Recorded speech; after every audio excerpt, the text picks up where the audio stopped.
dặm đường ngọt ngào và đầy hơi ấm. Hỡi ơi cô gái trong mơ ôi nàng thơ.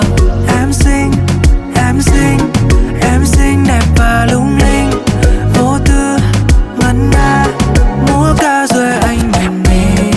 Em xinh, em xinh, em xinh đẹp và lung linh, không gian hóa thành bức tranh mỗi khi có em.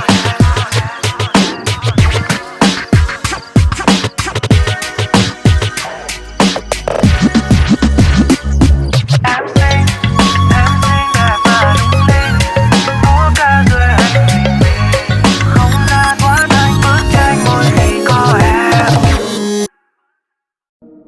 Dường như nắng đã làm má em thêm hồng, làn mây bay đã yêu tóc em. Trộm nhìn em khẽ cười khiến anh thẹn thùng, áo trắng em bây giờ ta